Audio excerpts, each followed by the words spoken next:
Hey, it's the Traveler and Paimon. Hello, you two. It's been a long time.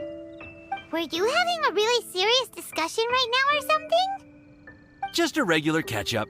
We meet here once in a while to go through any recent developments in our research projects. So we just missed him. Maybe we should have hollered to him. He didn't look in the best of moods just now, though. Was he upset about something?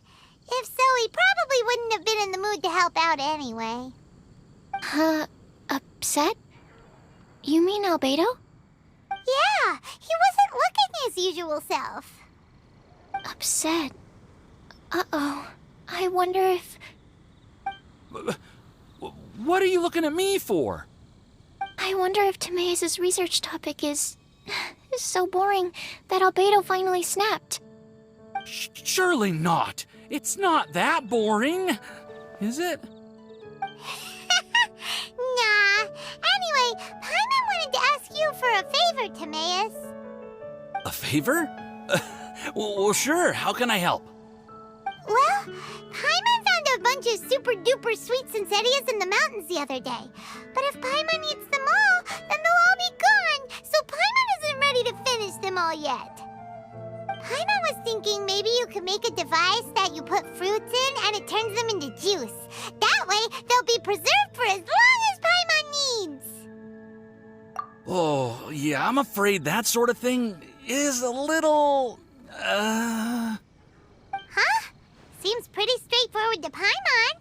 Can't you do it? Paimon, I'm afraid you've entered into the realm of the weird and wonderful with this one. Okay. So how about you, Sucrose? Any idea? I'm sorry. It doesn't sound like it falls within my area of expertise. I could give it a try if you really want, but I'd probably just end up giving all your precious fruits arms and legs. Whoa, your tone is so calm, but your words are so terrifying. You'd think I'd be used to this by now. Well, as you know, my focus is on bioalchemy. Besides, keeping things fresh forever is just not possible. If you just wanted to modify certain properties of the fruit or their seeds, on the other hand, I'd easily be able to help with that. Alchemists usually focus in on their own research areas. Take us, for example. Timaeus, Albedo, and I all have very different research foci. Paimon, your idea is very imaginative, but it's beyond Timaeus' and my ability. I don't think even Albedo can make such an incredible device. After all, alchemy is not mechanics. There is a big difference between the two. Huh? Well, excuse Paimon for overestimating the power of alchemy. In fact, before Albedo showed up, everyone in Mondstadt thought alchemy was useless. Of course, we know better now. But even then, I have to admit, alchemy is only one of the many wondrous arts in the world. It's certainly not some kind of all-powerful magic that can simply take a substance and preserve it indefinitely. Sorry. That wasn't meant as a criticism against you personally. Paimon just wanted some fruit juice. What's wrong with that? Oh, of course, these are just Timaeus' and my subjective opinions on the matter. If you're really intent on pursuing this wondrous device, you can try your luck asking Albedo. But I wouldn't get your hopes up. If he has no idea how to make one either, you'll have to give up on the idea. He doesn't seem to be in a good mood today, though. What if he ignores us? He won't. Albedo is not that kind of person.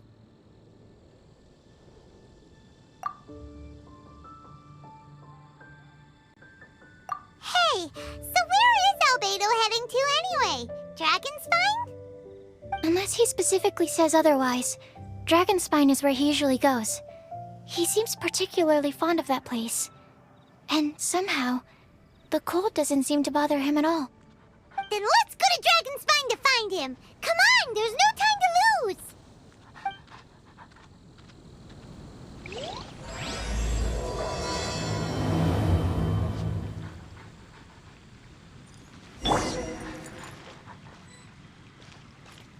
The neighboring nation of Liyue. Seriously? Albedo doesn't like my alchemy device?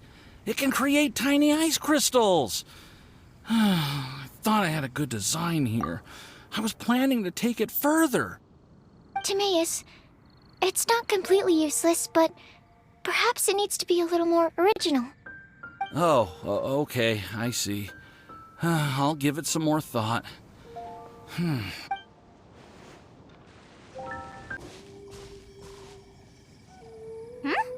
This looks lively. What's the occasion? Let's go and have a look. Hey, Traveler and Paimon. Fancy meeting you all the way out here. Amber? Cyrus? Halid? What's everyone doing at Dragonspine? Don't you mind the cold? Oh, the Traveler is joining us too. Oh, great! Fantastic! Wonderful! The more the merrier. I agree. I feel much better with the Traveler joining us. Definitely the kind of person you want to have around in a tight spot. Oh, right! Paimon remembers most of these people are from the Adventurers Guild. Then again, it seems a certain Outrider is doing too. Allow me to explain. The Adventurers Guild is holding winter training on Dragonspine. As you know, our members have varying levels of adventure experience. Dragonspine is an excellent place for budding adventurers to challenge themselves and improve, but it's dangerous to go alone. So, we made a plan for senior members to pair up with junior members. This way, everyone can experience training on Dragonspine together under safe and controlled circumstances. Now, every adventurer can progress together. I've been working on this grand plan for half a year now, and it's finally coming together! It's a great plan, isn't it? Hey, you are an outstanding adventurer. Surely you must be willing to join us and help out. Is the Adventurers Guild short on experienced members? Well, that's part of it, actually. The other reason is, when I was patrolling the perimeter of Dragonspine, I found a lost kid named Joel. I heard he lives here on the camp, so I escorted him back. I know, Joel's father went missing. I totally sympathize with how much Joel misses his family. Dragonspine is so bleak and deserted. It must have been so lonely for him here. Aw, Amber. Anyway, I wanted to do something to cheer Joel up, so I said I'd build a snowman with him. It's something he enjoys doing. It also gives me a chance to stay here for a while and help Cyrus out. Aw, really? Thank you. Let's go meet up with Joel then. Oh, I invited another friend of mine to join too. She should be here any second. She'll be perfect for this kind of thing. Hey, Cyrus, we've got to take off. Is that okay? No problem. Go ahead. I still have some final checks to make, so I will call you before we depart.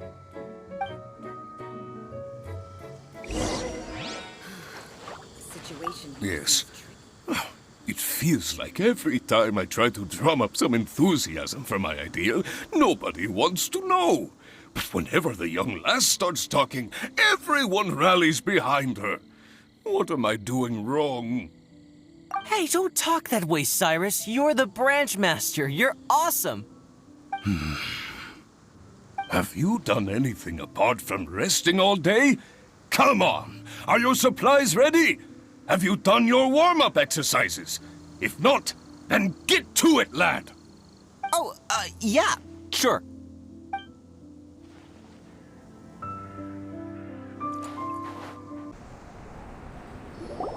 Hey, Joel, we're here. Hi, everyone.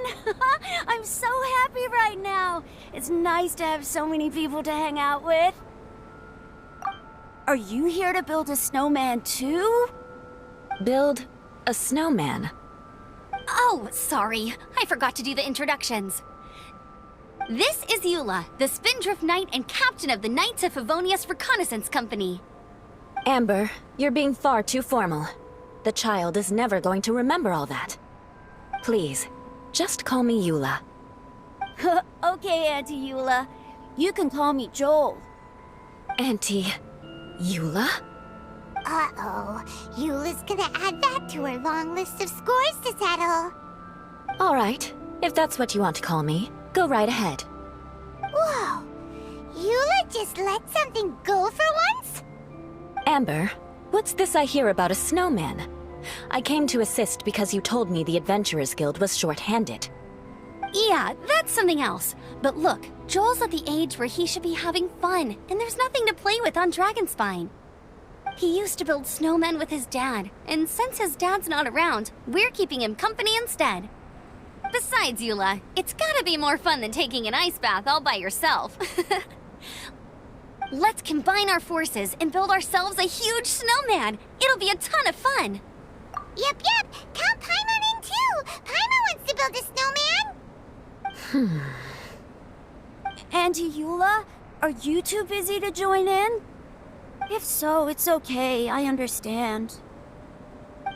No, nothing like that. My mind was on something else, that's all. Building a snowman with Joel, are we?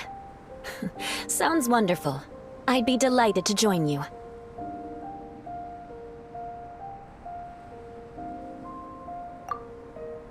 Then let's get started. First, we need to split up into teams to gather some supplies. Joel and I will be on one team. You and Eula can be on the other team. Hey, Joel, see that huge tree over there? Wanna race me there? Yeah, let's do it! Wow, those two are fast. It's hard to tell which of them is having more fun. Hey, what's up with you two? Why are you just staring at each other without saying anything?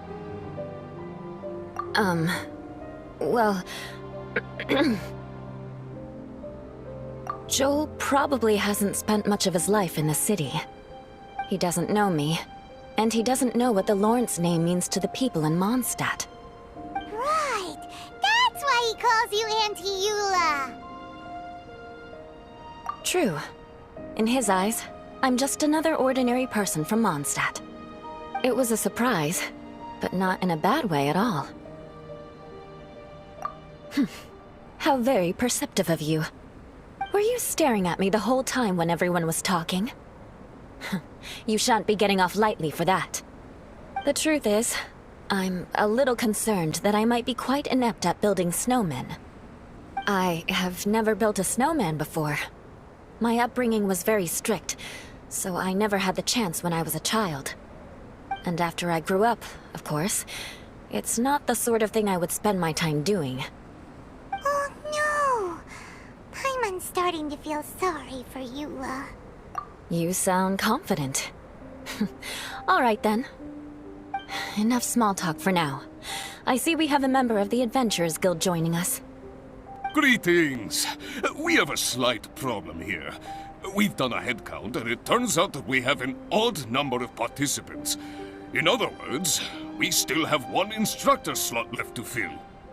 How it happened was, we originally asked Fischl to be an instructor, but she was busy with something outside of Mondstadt during this period. So, we found another adventurer to fill in for her, but they still haven't shown up yet. Thank goodness you are here. Oh, hello. My name is Gerald. I'm a new adventurer. In that case... Fine. But for that, you will pay. Huh? Pay for what? Okay, I got it. I'm ready and willing to learn. Good. Then everything is settled. Thank you for your help, Eula. If anybody else signs up later, I may have to ask for your help as well. Why did you give the spot to Eula? Oh, okay. You're so nice. Paimon noticed Eula smiled just now. It must have meant a lot to her. To be honest, Eula really is the best candidate for an instructor. Most people would find it hard to cope on the mountain because of the sheer cold, but not her! Oh, now Paimon gets it. This must be the whole reason why Amber got Eula involved in the first place. We were supposed to find supplies, but now Eula's busy with other stuff, and, Paimon doesn't feel feel like going around collecting things. How do you think Amber and Joel are doing? Let's head up the mountain and see what they're up to.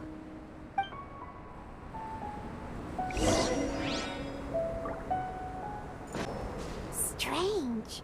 Didn't they say they were going this way? Where the heck are they? Did we get here too late? Have they moved on already?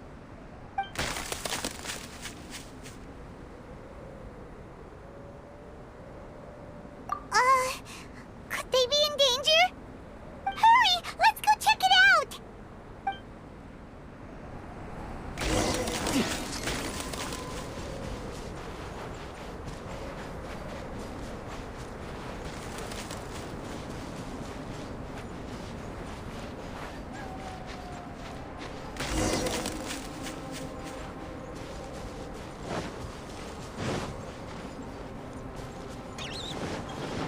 It's coming from that direction!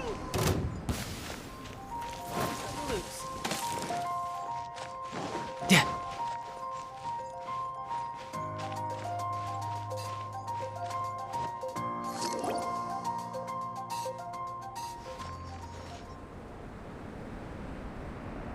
The sound is completely stopped!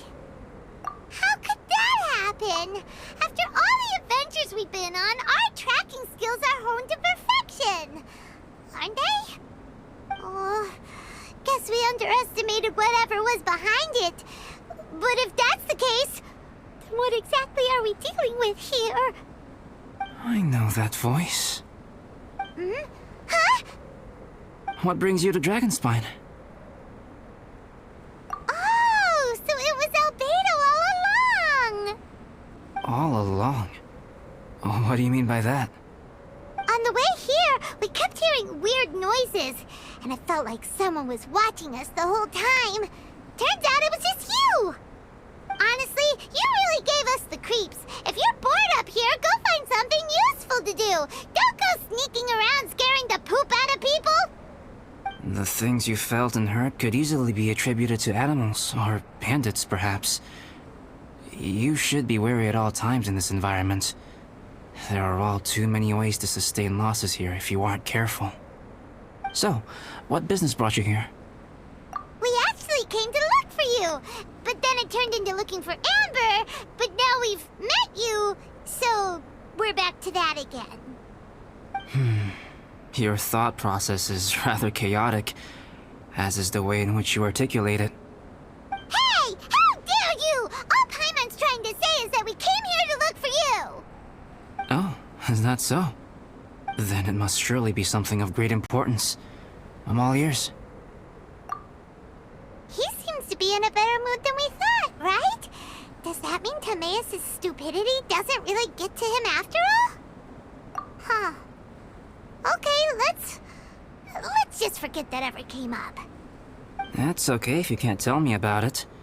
Just treat this as an opportunity to stroll on the mountain and enjoy the view. So basically, the truth is we're here on adventurer duty. Ah, I see. So you foisted the rookie off onto Eula so that you could wander off and goof around? We're not goofing around! And Eula was the right person for the job! We were just being nice. What about you then, huh? What are you doing on Dragonspine? A friend commissioned me to do some artwork recently, and I have yet to finish. I came here because it's a quiet place where I can gather my thoughts, gather inspiration, and gather some raw materials while I'm at it. Raw materials? For what? Paint. Star silver can be used to make high-quality silver paint. I just ran out of my previous batch, so I'll collect some ore while I'm here. Ore can be used to make paint? Yes, but you have to be selective with the specimens you choose. Even with a high level of impurities, star silver still contains fine silver-colored particles, but they lack luster, which impacts the color saturation of the pigment made from them. Paint made with such pigment is generally viewed as a fake or a defective product. Interesting. So, paint aside, can you talk about how you find inspiration? Paimon wants to learn! You want to learn to paint? alchemy for the traveler. Paimon wants. During our travels, we sometimes have nights where there's nothing to do. It'd sure be nice to do something memorable rather than just sit around. Painting is a great example because it can capture a moment in time. So it seems like it's definitely a worthwhile skill to have. Yep, why not? Once you mastered it, you can paint Paimon! Not a bad idea. Well, since you two would like to learn more about painting, why don't you come with me to the campsite? I have painting materials there. You can practice while I give you some guidance. Sounds great! Oh, she'll be fine. She is a Knight of Favonius after all. Let's just forget about all that stuff for now and go with Albedo. Come on, let's go! It's so cold out. Paimon wants to get to the camp and warm up by the fire.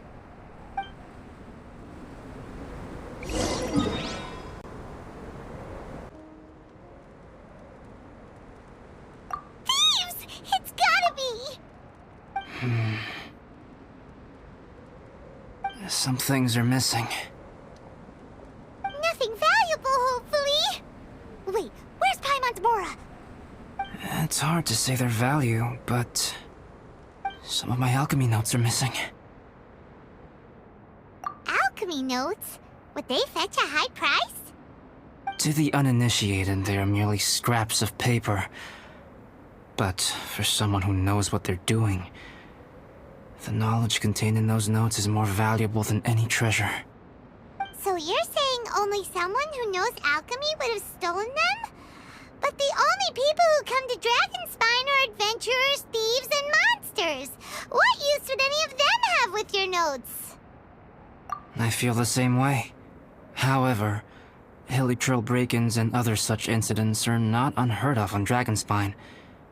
It's difficult to draw a conclusion based solely on the evidence at hand.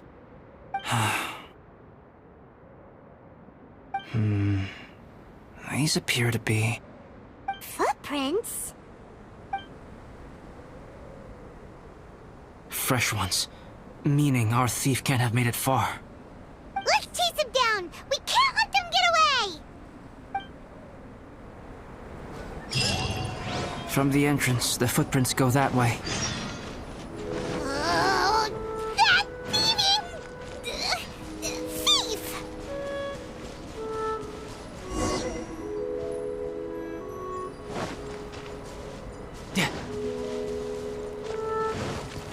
The footprints lead up there.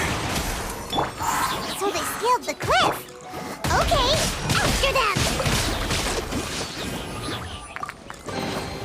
All right, now we're talking.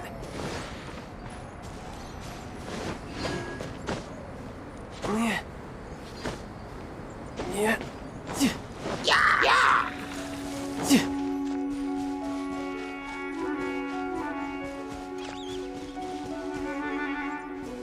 Footprints on the snow are so hard to notice. So easy to lose track completely. That's why we have to hurry. Huh? The footprints stop here! Our thief must have jumped from the cliff. Get your wind glider ready. We are going down. Here, more footprints. They're heading to the cavern. Ooh, we got you now! You sure can run, but you definitely can't hide! Let's go in! Wait, I have an idea. I'll go in alone. Traveler, please stay here and guard the entrance. This cavern has 2 points of entry, and there are shortcuts inside. Judging from the state of the footprints, he hasn't been in there long. I should be able to reach the other side before he does. Cut him off at both ends. Good idea! Whoever apprehends the thief first has to notify the other party. This way we're fully covered. Still, safety comes first. We do not yet know the identity of our thief. Please take care. We'll be fine.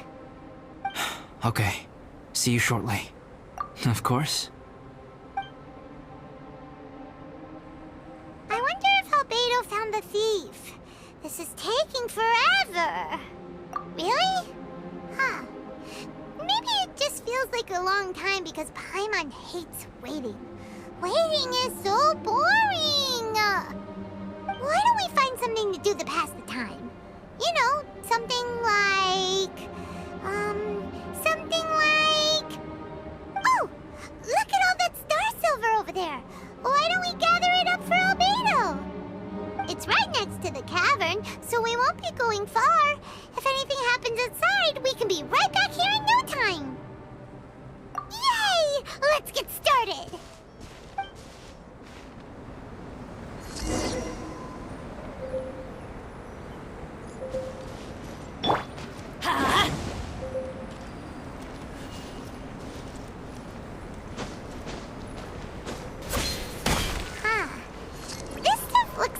Lackluster. Is that because of the impurities like Albedo was talking about? Hey, this one's not bad. Alright, this should be enough. Some star silver shines a lot more brightly than others, huh? Finally, you're back. Yes. Sorry. I was unable to catch him. He was faster than I'd imagined. Oh. So after all that, we still don't even know who the thief was? What a waste. Still, we won't be going back completely empty-handed. We did some mining. Mining? Yeah, for star silver. Look, we got quite a lot. It's just like you said. Some are really bright and shiny, and others just look like regular lumps of rock with a little shiny bit here or there. Star silver. I was merely saying what was on the front of my mind. I hadn't thought you would genuinely go and gather some. Well, you said they can be turned into paint, so we got pretty curious. Also, if it weren't for that thief, we'd be making paint by now anyway, right? Or even painting by this point. Anyway, it's all the thief's fault for wasting our time. Yes, it's all the thief's fault. The notes mean a lot to me. I'm not quite ready to give up the search yet. Let's keep an eye out for clues as we go. Oh, just one thing. Do you want us to bring all this ore back, or did you want to sort through and get rid of the useless bits first? There's no point in bringing the bad ones back if it'll ruin the quality of the paint. Some of them do look pretty dull to Paimon, so it doesn't seem like those will be of any use at all. Indeed. The sorting process is necessary. Humans are such practical creatures. They only want those things that are good. Once they have learned to distinguish between good and bad, they will never stop comparing things in their minds. Useless things should be disposed of at the outset. Right! Saves a lot of time that way. Efficiency first. So let's start by... Help! Help me! Wait! Did you guys hear that? Was that a cry for help? It's likely an adventurer in danger. Okay.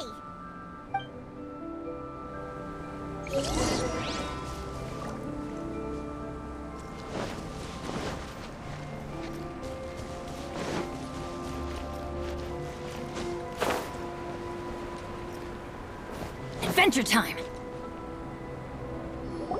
The voice was definitely coming from around here. Is anybody there? Help me! No way! Is that... Is that the Traveler in Paimon? It's me, Bennett!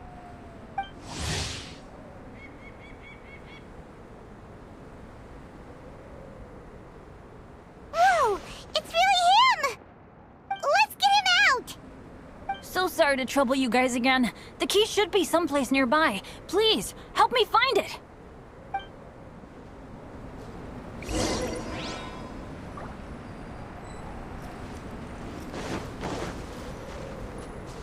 Wow, so much clutter! Oh, we're not gonna find the key here, surely! Uh-oh, we got company! Hydrostasis emulation! Absorption test! You can run, but you can't hide. Oh, so they kept the key with them! Huh. We were searching around for nothing. Oh, finally, I'm out. Thank you so much. If only there hadn't been rocks mixed in with the snow on the tree, it wouldn't have made me all dizzy when it fell down onto my head. And then I would have never walked into the Fatui's trap. Bennett? In a cage? Never saw that coming. I won't bore you with the rest of the details. Just me being unlucky again. Yep, taking them out was child's play. No need to thank us. You did? That's so nice of you guys. I know they were probably just following orders. But still, thanks for helping me out. So what are you doing on Dragonspine? Didn't Razor want to come with you? Did you hear about the Adventurers Guild thing? They're hosting a winter camp here. As one of their veteran adventurers, I'm here to help out the rookies. Razor's not an adventurer, and as the leader of Benny's adventure team, as well as the only actual member, I had to come on my own.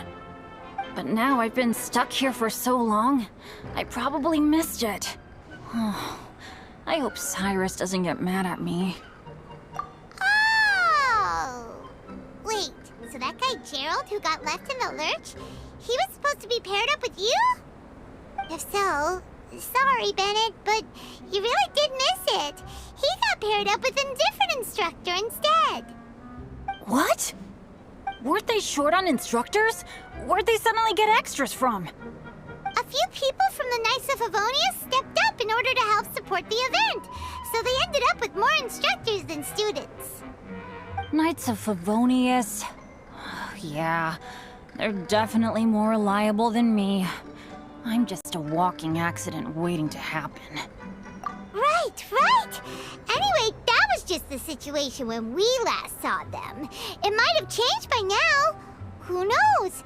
Maybe a whole load more rookies will have turned up to join in. Besides, after all the trouble you've gone to show up as an instructor, I'm sure Cyrus will put you to work. Really? For sure. Hey, wait a second.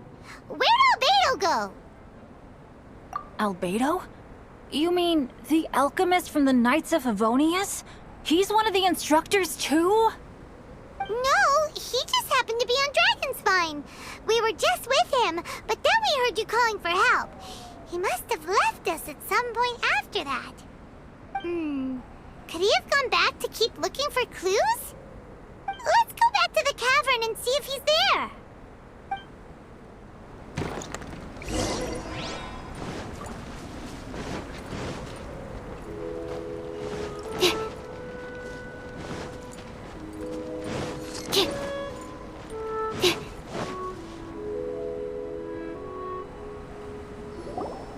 Still no sign of Albedo.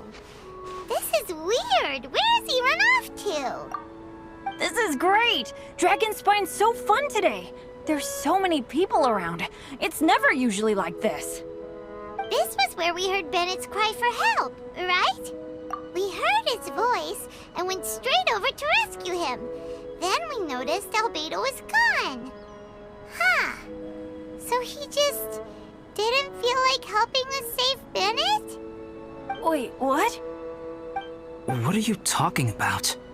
Oh, Albedo! Where the heck have you been? We've been looking for you! I should be the one to ask you that. Didn't I tell you to stay at the cavern entrance? Huh? I'm not really following who was waiting for who and who was looking for who, but first things first. I apologize, Albedo. I don't fully understand what's going on, but it seems like it's mostly my fault. No. Bennett, this is not because of you. You needn't blame yourself. Traveler, clear this up for me. What was the reason that you left the cavern entrance? Did you... There you are. Stay right there. You have a lot of explaining to do. What? Me? Huh? You, huh? Aren't you supposed to be helping the new guy? Yes, that's what I would be doing, if I hadn't been interrupted by a certain someone's malicious scheming. Albedo, I saw you taking Joel towards the wasteland at the edge of Dragonspine. That place is crawling with monsters. What the devil do you think you were doing? Whoa, wait a second. What's going on? Actually, wrong question. How much stuff is going on? When I came to stop you from leading Joel any further, your first reaction was to throw the child down and attack me. When I fought back, you quickly fled. Care to explain? I see. Interesting. Interesting. Eula, it sounds like you met an imposter. Someone who was impersonating me. Impersonating you? To what end? It is difficult to draw a definitive conclusion for now. But these strange incidents do seem to be connected.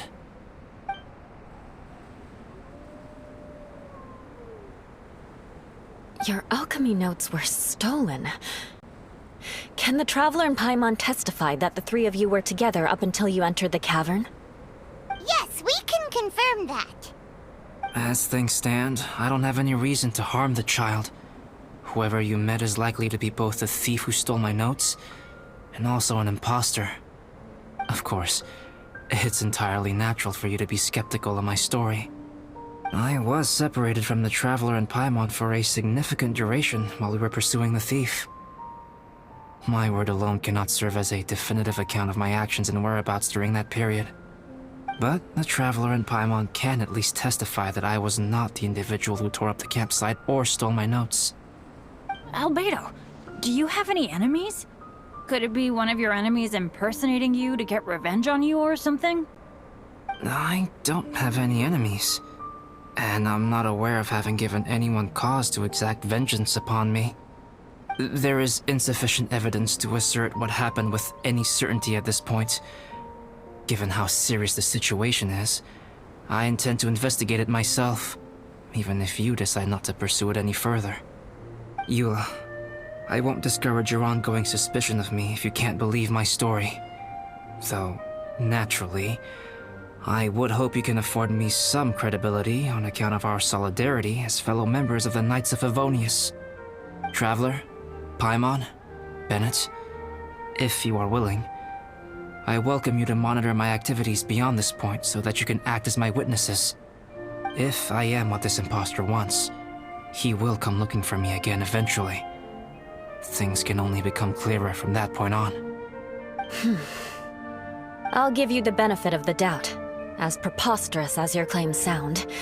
And I will choose to believe that an imposter went after Joel, and not you. I will keep Joel safe. If you need any support with the investigation, contact myself and Amber.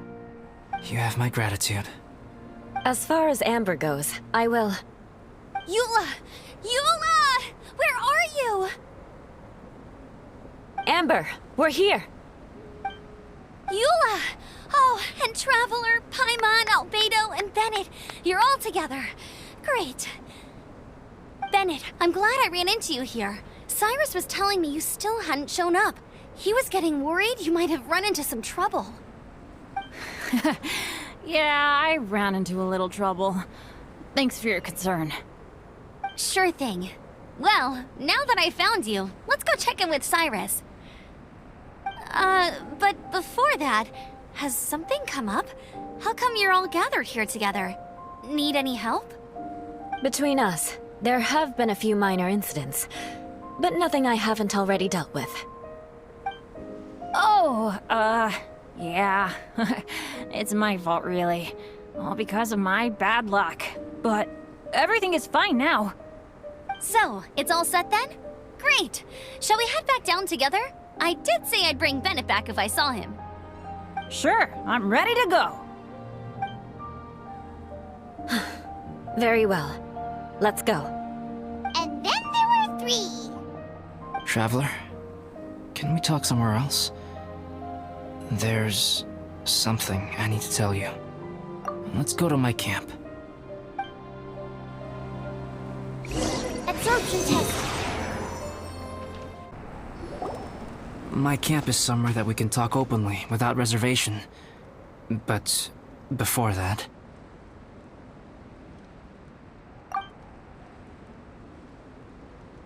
Whoa, what a mess! Thank you. I appreciate it.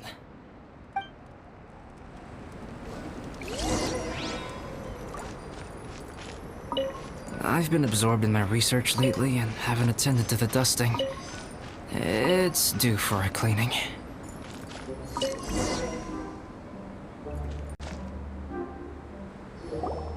Yep, that should do it. Neat and tidy. Thank you, both of you. Now that everything is in order, it's time to talk. You look really serious right now. Is this about what happened earlier? I remember I once told you that you must have questions, and that I would answer them. I also said that, while I did not wish to deceive you, there were certain things I could not go into detail on. I am a synthetic human being. A human forged by human hand. The one who created me, my mother and teacher. Her name is Rhine-daughter, a researcher from Conria, also known as Gold. A synthetic human? What the... How the heck does that work? When the pinnacle of attainment in alchemy is combined with unimaginably vast learning, the apex achievement is the creation of human life. When you say Conria, do you mean... I'm indeed somewhat older than my appearance might suggest.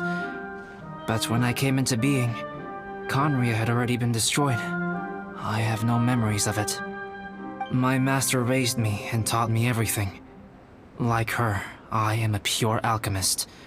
I live for academic knowledge. Nationality and identity are not what ultimately define us. Traveler, what is your general feeling toward Dragonspine? You've visited numerous times now. Would you say it's a cold, eerie, and melancholy place? Rhine-daughter created two miraculous beings. One is me, and the other is the venomous dragon, Durin, who died here. Durin? So that makes you guys... brothers? As sons of Rhine-daughter, Durin and I are indeed inextricably linked to one another. The phenomenon of our creation defies definition within the scope of a typical human worldview. But if we may tentatively call it birth, then yes, we, by extension, are family. Speaking of Durin, Paimon remembers that his power was quite... special. That's right. Because of this, whenever strange things happen on Dragonspine, it always makes me wonder. For instance, the feeling of being watched that you described, as well as the sounds you heard, and the one impersonating me that Eula met. Oh, right! Paimon knows what you mean! When Eula and the others were here just now, the Traveler gave me a look as if to say, don't say anything. Probably because it would only make you more suspicious, so Paimon kept quiet. But Paimon noticed that you came out of the cavern not too long after going in, and you told us that you didn't manage to catch the thief. Then we heard Bennett calling for help, so we went to rescue him. But strangely, you didn't come with us. And when we got back to the cavern to go find you, suddenly you were the one looking for us. So, it seems that you met my imposter too. Well, if so, it was a pretty good impression. He had you down to a T. We never would have guessed. Also, after he left us, why did he go after Joel? Perhaps Durin's power drives people to madness. But that's merely crude conjecture. Whether someone is impersonating me or there is another false me out there, this is a cursed tale, and it is not one whose weight you should have to bear. Traveler, perhaps you should return to Mondstadt if you have no further business here. The work that lies ahead will occupy me completely. I'm afraid I will be unable to entertain you beyond this point. Yeah, we're Dragonspine veterans by now. If there's something really bad going on, we can't just leave you here to deal with it on your own. That wouldn't be very nice now, would it? Besides, there's no one else in Mondstadt that you can talk to about this. Sucrose and Timaeus don't know your secret. Yeah, don't push us away at a time like this. All right. Thank you. You were intending to participate in that winter camp, if I recall correctly. That could serve as an excellent pretext for you to remain on the mountain. In that case, please join in the activities of the Adventurers Guild as planned, and be on the lookout for any leads while you're at it.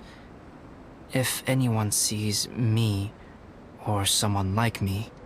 We'll be sure to pass the info straight on to you. Good. Then we're agreed. Okay, let's split up to look for clues, then meet back here at this camp in a few days' time. Sounds good to me. But please, whatever happens, put your safety first at all times.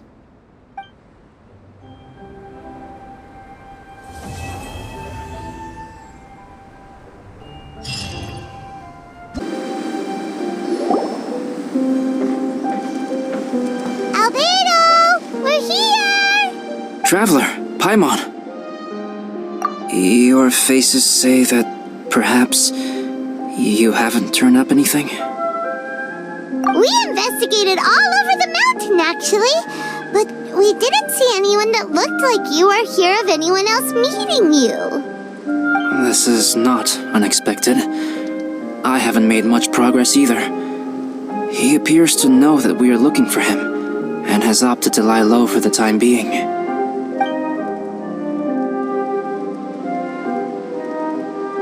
Still, there is one thing I found. I discovered footprints on some parts of the mountain, and although they were a little covered by the snow, I could tell they'd been left by someone of a similar size to myself.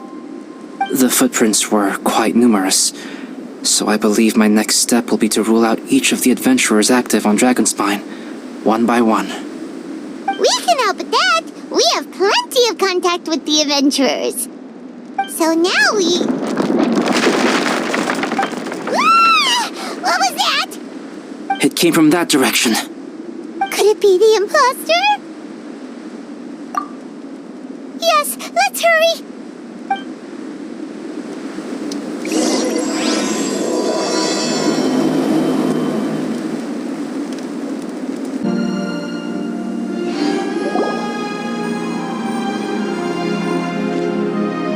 Hey, did you see that? Did those rocks shake just now?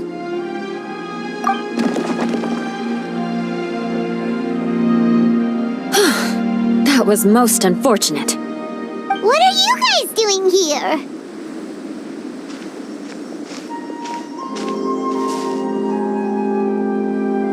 I have to agree. We've been wandering this area for days. We ran into Pallet earlier.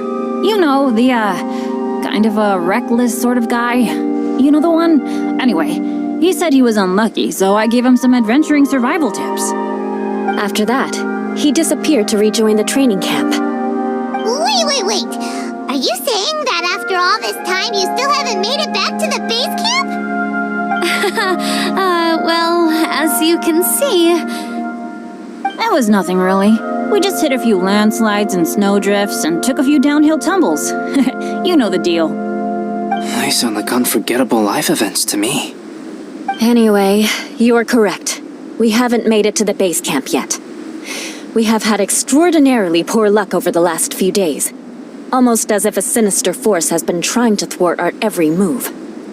Fortunately, I made advance arrangements for Gerald to remain in a safe location and conduct some basic physical training exercises. I'm sorry. I'm the one to blame for all this. I've always had bad luck and it always rubs off on everyone around me. Sorry to create so much extra trouble for everyone. I don't know what to say. Maybe this is the awesome power of fate.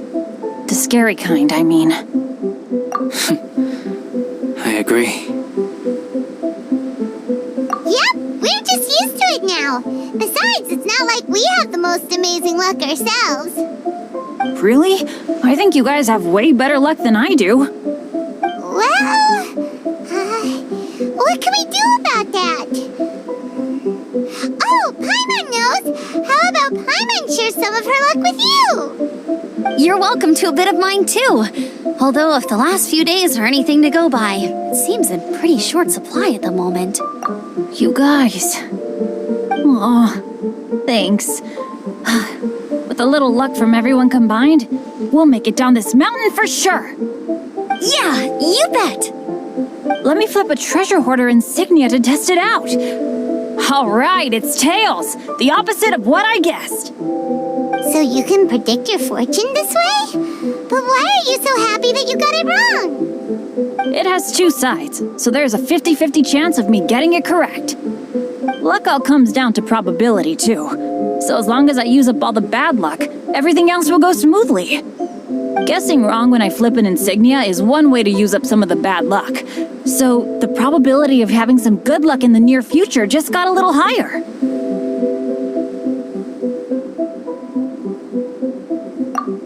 Hey, he's making no sense at all. Why aren't you calling him out? Guys, I guessed wrong in my insignia flip, which means we should be able to make it back to camp. Paimon's not sure that's how it works. Let me try. It's this way, right? Oh! Ow! My butt! What is this shard of ice doing here? How truly miraculous. This is a miracle of misfortune. I don't usually believe in luck, but Bennett makes the best case for it I've ever seen. Amber, if you are ever required to partner with Bennett in your future work and you encounter anything like this again, do not take any rash action. Wait for me and I will come to support you. Huh? Yes, of course. Now that you mention it, I do feel a little tired. Trekking in the mountains has a way of wearing you out. Well, since everyone is tired, why not take a rest in my camp? Paimon's so sleepy. A nice bowl of hot soup and a good sleep would sure be welcome right now. Suddenly, I'm kind of sleepy too. Amber will fall asleep in the snow if we keep going much longer. Come on, let's move. We shall head to Albedo's camp and get some rest, take stock of our supplies, and decide how to get off this mountain.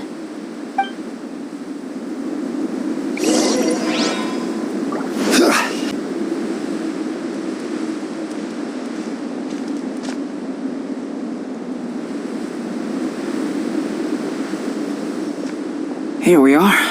Make yourselves comfortable.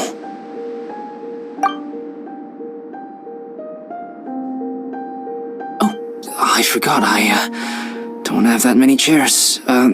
Please wait a moment. What's he doing? Painting?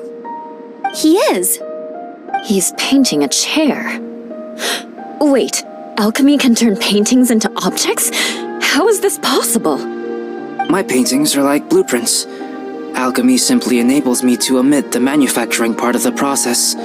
It's an elementary level technique. With enough research and experimentation, this same technique can even be used to create living beings. Whoa. Well, since you can magically produce chairs, can I have one with a backrest? No problem.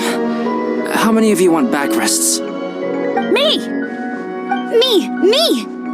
I'll also take one with a backrest, if you please. Can Paimon have a chair that comes with a juicer?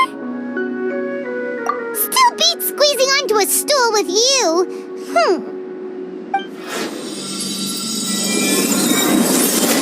Cool, we have chairs now! This is so comfortable! Makes me want to stay the night here. You're very welcome to stay overnight if you wish. There's still some time before dinner. Get some rest, everyone. I'll tend the stove. Hey now, we can't be letting you do all the work. I can help. Please, put me to work.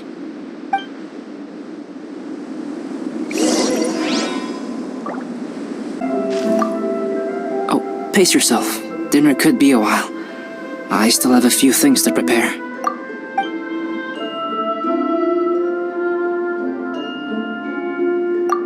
I hadn't expected you to be so interested in paint. I once tried grinding mist flowers into powder and mixing it with white paint to replicate the sparkle of snowflakes. The end result was quite satisfactory, but works that use this kind of paint need to be stored carefully. If you want to try it for yourself, I can help you. Even now, I don't believe I have fully grasped the nature of the threat that Dragonspine poses. But I will endeavor to keep you safe. That much you can trust in. I wish I could simply respond with, I'm fine. But you are a true friend to me, so I should be honest with you. Recently, certain questions have been occupying my mind. Questions about the nature of life and creation.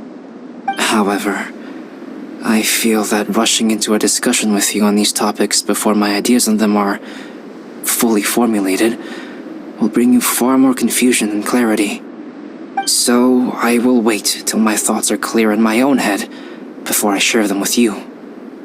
Until then, please forgive me.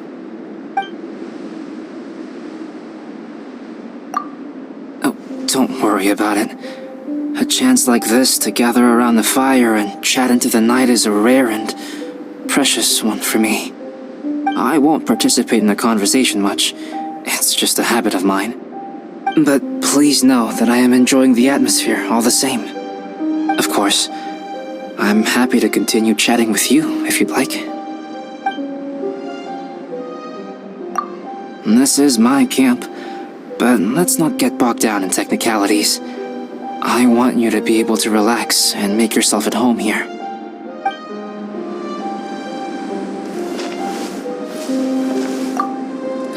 It's so nice and warm here. Joel's been doing pretty good. Having people to play with has put him in a good mood.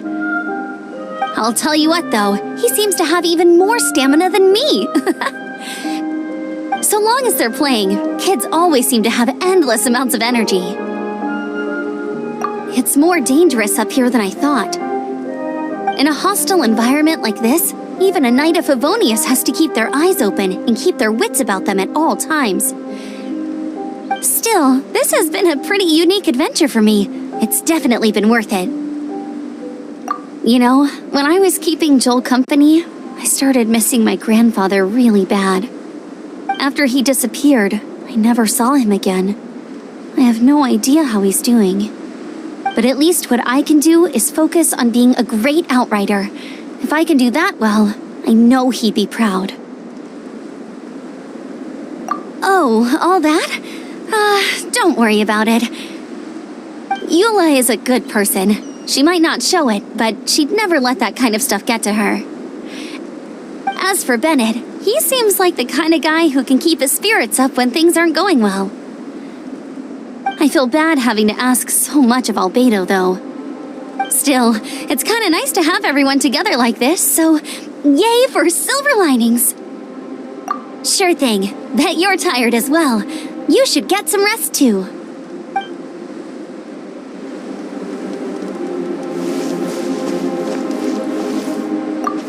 I wonder if there's anything I could do to help out. Oh, you mean Gerald? I heard that Eula developed a whole training program for him.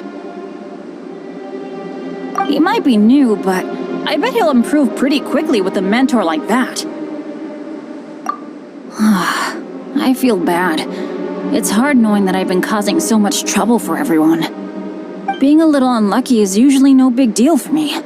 But in a place like this, it makes me worry that something really bad might come of it. No, wait, I shouldn't have said that. I might have actually jinxed it now. You know me. Same old Bennett. Unlucky as ever. But as long as bad luck doesn't break me, I'll always get back up again. Especially on a cool adventure like this one. I gotta make the most of it. Sorry for dragging you guys into another situation. I didn't used to know any of these knights very well, but after spending some time with them on this trip, it's really opened my eyes to my own shortcomings. They're all so talented and kind. I have a lot to learn from them. Oh yeah, you gotta tell me sometime how you managed to make friends with so many talented people. Okay, cool. Make sure you eat plenty when dinner's ready.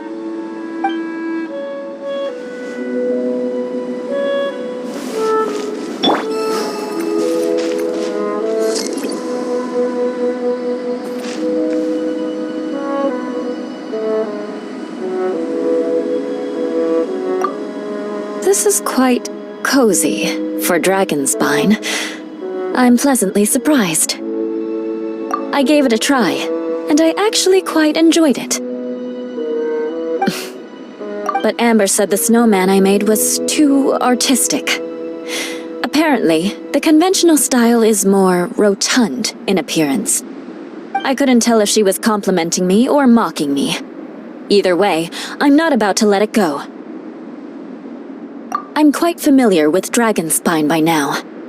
But this time, I have a newcomer to worry. Still, I've taken the job. I'm quite familiar with Dragonspine by now. But this time, I have a newcomer to worry about. And I'm traveling in a group with Amber and the others. Not things I'm terribly well accustomed to. Still, I've taken the job, so of course I'll do what's asked of me to the fullest of my ability. I'll settle this score once this is all over. Me? I'm coping perfectly well. I don't need looking after. You should talk to Amber and Bennett. They're not as well acquainted with Dragonspine as I am. Seeing how much you can find to talk about even with Albedo, you must be quite the conversationalist. So put that skill to good use. Teach them all how to survive on Dragonspine. I'm sure this is well within your capability, no? If you're talking about Bennett's situation, I think I'm used to it now. It's hardly the end of the world. Don't ruminate on it. Take this chance to get some proper rest. The nights are long on Dragonspine. A glass of ice-cold wine would not go amiss right now. Don't mind me. Just do whatever you like.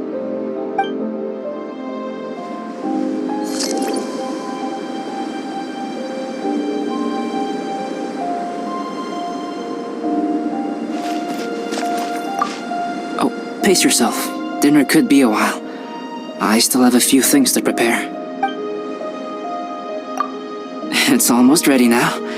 Traveler, please light the campfire and gather everyone for dinner.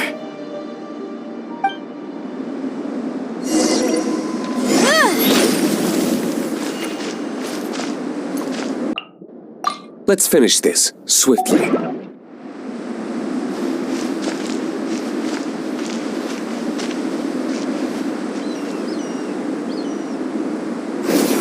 Tess? Yay! Dinner's ready!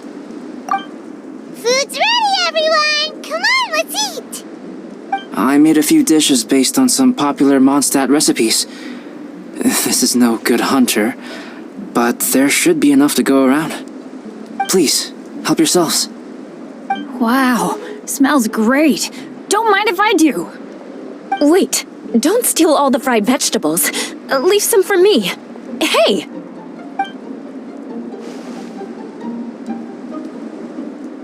Ah, Paimon's full. What a great meal! Albedo, you're too modest. These dishes are as good as anything you'd find in a top restaurant. Are all alchemists so good at cooking? You may be onto something there. Right? Paimon thinks so too! It's his lab manner that gives it away. The kind of guy who holds a potion bottle as steady as a rock isn't the kind of guy who's gonna be slapdash with his salt and pepper. Actually, that makes a lot of sense.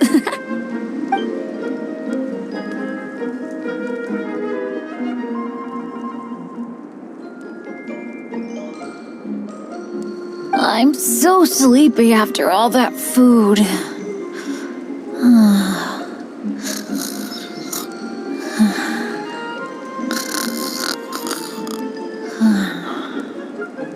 Did Bennett fall asleep sitting up? He must be totally wiped out. The way he's sleeping is so alert. I'm impressed.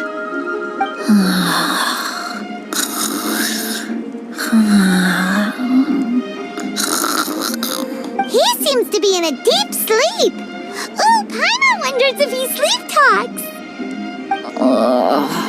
Oh, no, Dad, no apples for me. I want sticky honey roast and fisherman's toast. Sticky honey roast. That's your favorite, isn't it, Amber? Sure is. Give me a sticky honey roast from Good Hunter any day. I used to take Eula to Good Hunter a lot back when we first met. Before long, Sarah would start cooking our usual orders as soon as she saw us coming. She said we ordered the same thing so often that it was practically muscle memory by that point. She also said that if everyone in Mondstadt ordered like we do, her job would be so much easier. All she'd have to do is memorize everyone's favorites. Always eating together. Aww, it's nice that you two are so close. The Traveler and Paimon always eat together too. It's a sure sign of true friendship. Two people simply sharing a meal says nothing either way about the relationship between them. That depends if it's a one-off meal or a regular occurrence. Aha! Paimon just noticed something. Whenever Eula doesn't want to admit to something, she raises her chin or puts her hands on her hips. You've all picked up on that. Didn't know Eula's tells were so easy to spot. We are done here, yes? I am free to go, am I not? Then please excuse me. I have a frozen lake I need to be at. You're going for an ice bath at this time of night? Wait up! Don't go without me! I thought you wanted to get some sleep. So maybe you should stay here and rest. No, I should come with you. It's late, and it's dark, and you're not good with directions like I am. Come on, let's go together.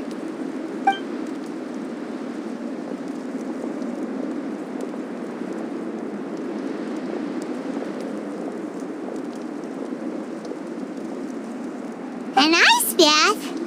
Whew, rather them than Paimon. So much roast meat. Oh, hey, Dad. I'm doing all right. I'm the leader of my own adventure team now. Wow, Bennett really is a sleep talker. Okay, looks like we got some downtime now. Paint. Have you decided what to paint? Like you even need to ask. It's obviously going to be Paimon. Sure. But we should move elsewhere. We're likely to disturb Bennett's sleep if we stay here, so let's go outside. Okie dokie.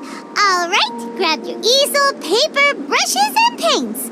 Don't leave anything behind.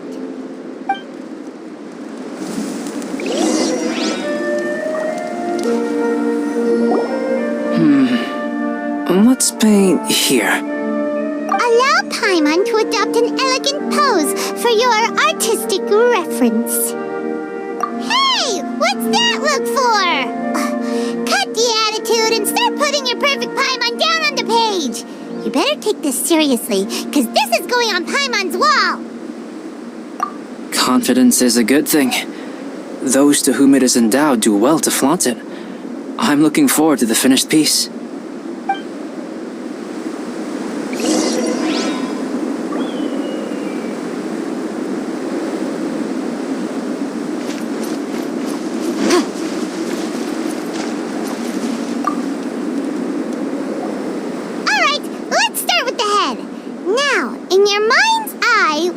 Written on Paimon's face. Huh? Is that how Paimon really looks to you? Okay, forget it. We can come back to that. Let's move on to the body. Come on, paint what you see when you look at Paimon. Paimon's starting to feel like this is not going to turn out so great. Now Paimon's getting nervous. Let me see. Let Paimon see. What is that? Why, how could... Paimon is lost for words. The brushwork is smooth, and the composition seems professional quality. You had no problems there. So what the heck happened with the face, huh? Explain that stupid expression! Explain it! Smooth, professional quality. And those eyes! Those boring, lifeless eyes! Where's the soul? Traveler? Have you previously received any education in the fine arts? What? You pour your heart on the page and this is what comes out? Special, huh? You seriously think special is supposed to look this ugly? Paimon's not convinced. But Paimon is struggling to come up with a comeback. Fascinating. Paimon, if this is not to your liking, I can make a few amendments. Traveler, what do you think?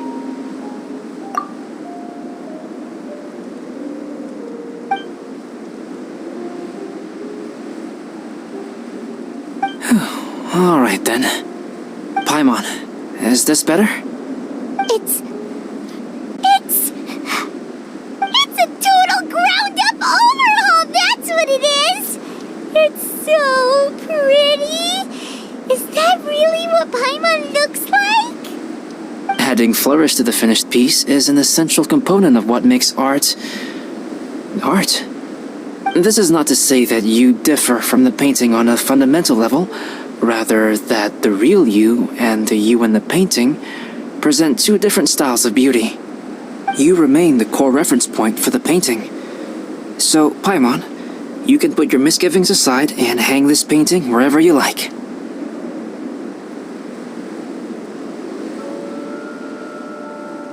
Wow! Thanks, Albedo. Oh, I merely added a flourish here and there. You should be thanking the traveler. In truth, ground-up overhaul is more or less an accurate description. The more Paimon looks at it, the more she likes it. Great! Paimon has a portrait painting. Paimon's gonna show this off to everyone! It's nothing. I can paint you next time, if you'd like. You can hang it in your home as a souvenir.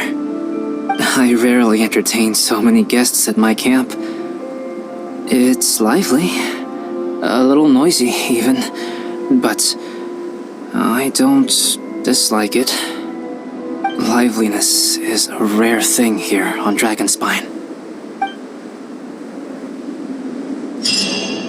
Ah, it's a new day! Let's go meet up with everyone!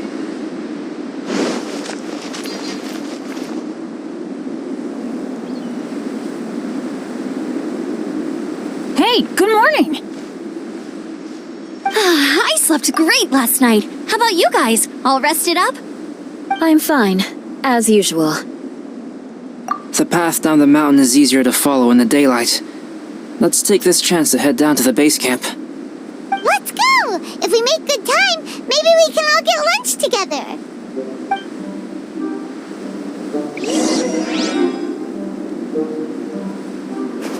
I flipped another insignia just outside the camp. Wrong again. So your bad luck is all used up. We'll be down the mountain in no time. Yeah, my thoughts exactly. Today's the day.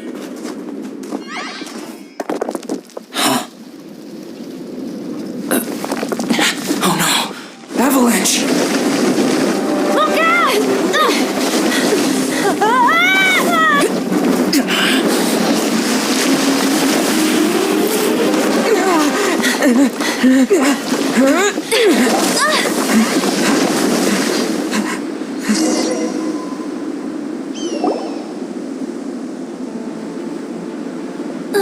Traveler, Paimon, are you alright? Are you hurt? Paimon's fine. Oh, that's good. My arm got a little scratched up, but it's nothing serious. I'm okay, but I don't see the other two. I'm afraid the avalanche may have pushed them off the cliff. They fell down? They'll be okay though, right? I think they're both robust enough to survive the fall. But if the falling debris knocked them unconscious, and they're lying there in the freezing cold, we have to get down there and rescue them, immediately. Okay, let's move. Hang in there, guys.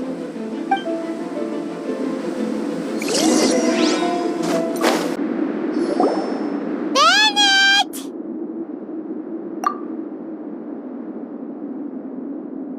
Bennett, are you okay? Shout if you can hear me! Bennett! A voice! Over there! Bennett, is that you? Guys, I'm over here. Are you alright? Are you hurt? Let me check. I'm a little dizzy, but I'm not in any pain. I don't think I'm injured. Thank goodness, scared the life out of me. If you're dizzy, sit and rest for a while. It's fine, really. This kind of thing happens all the time. I'll be fine. Thank you. Wait, where's Albedo? Isn't he with you guys? We thought he fell off the cliff with you. He still hasn't shown up? We found Bennett here, so Albedo can't be far away. Keep searching this area. Got it.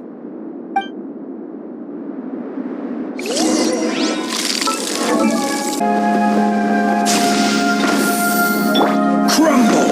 Albedo! No response. Are we definitely looking in the right place? He's not here either. Let's check with the others. Well, any sign of him? Not a trace. Nothing from me either. Strange. We didn't have any luck either. Where could he have gone? Everyone! Albedo! Are you okay? Nothing serious. Okay, everyone accounted for. Guys, I think it's gotta be because of me. The avalanche only happened because I'm here. I guess flipping a treasure hoarder insignia isn't gonna change my luck after all. No wonder no one wants to go adventuring with me. I'm so sorry. Don't say that.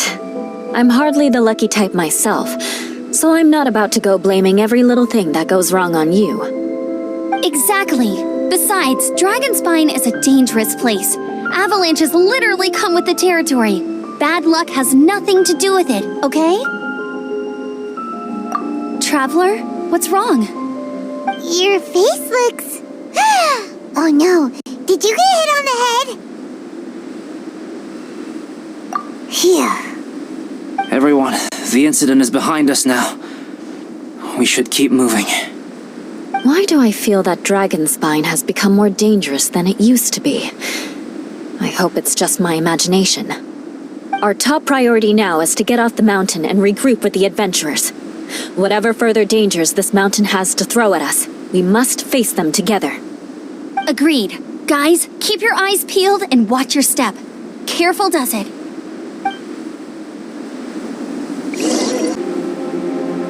Whew, we've been heading in the right direction for a good length of time now.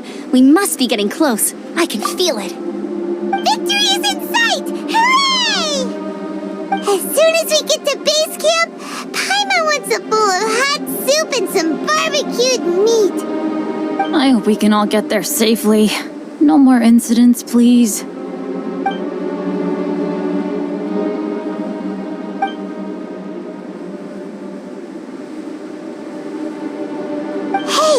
what's on your mind? You seem a little distracted. Something's up, isn't it? Are you hungry? Cold? Shall Paimon hug your head to warm you up? I don't think I've spent so much time on Dragonspine before. It sure is cold, but the view is amazing. Isn't it, Eula? Eula? Sorry, I wasn't listening. What did you say? I was just thinking, whenever I've met up with you at Dragonspine in the past, we always stick to the same few spots. It's much more vast and beautiful here than I realized. If it were a little warmer and a little safer, I bet this place would be bustling with visitors.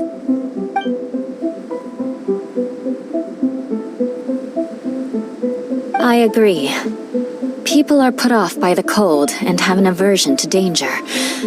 They don't realize that there's much to explore beneath the icy exterior, if you were willing to spend the time and energy. Albedo, is this the way down? Yes.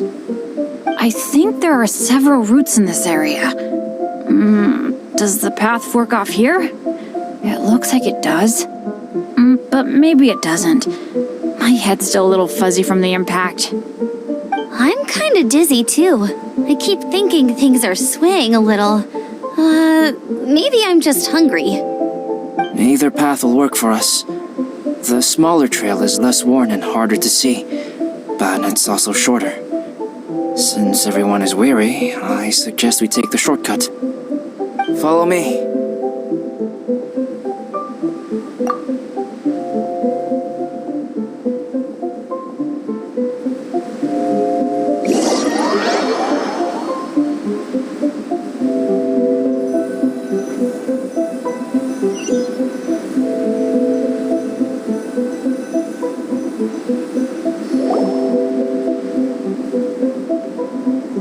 Wait.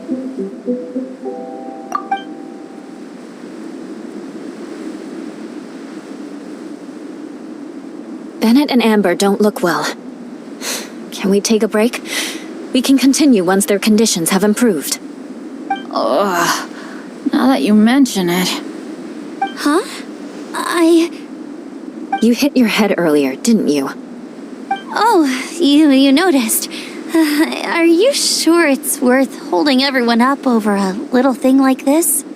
No problem at all! Health and safety always come first! Okay, sorry for this.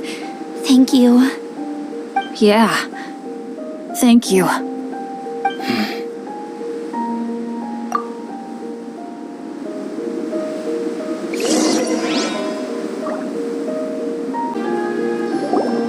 Drinking some water can help with the dizziness. Oh, and lying flat on your back helps too. Thank you, Bennett. Seems like you really know your stuff. Well, when life gives you lemons. Bennett, weren't you feeling dizzy too? Stop pushing yourselves, both of you. Get some rest. We'll continue when you've gathered your energy. Eula might come off as a little frosty, but she takes caring for her friends super seriously, more than anyone else I know. Every time I see that look on her face, I'm just like, stop staring at me!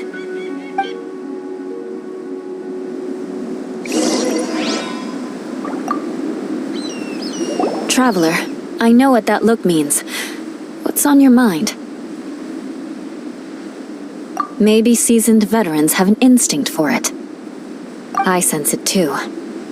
Something seems to have changed, but I can't confirm for sure. It could be difficult to verify.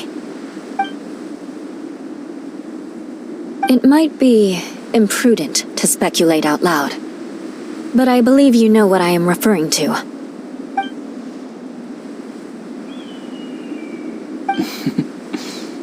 Traveler, I think... you...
not over yet.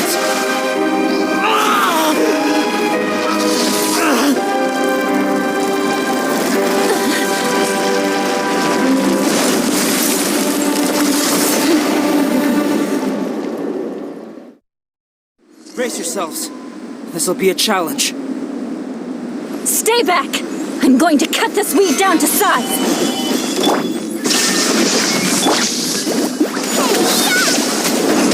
Time for your arraignment! Incinerate! Chia! Ha!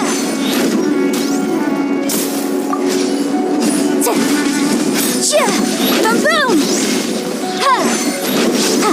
Chia! Chia! Chia! Shine down! Torn to oblivion!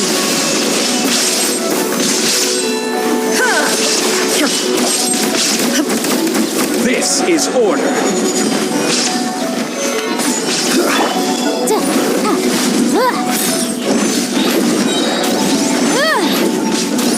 Inadmissible evidence!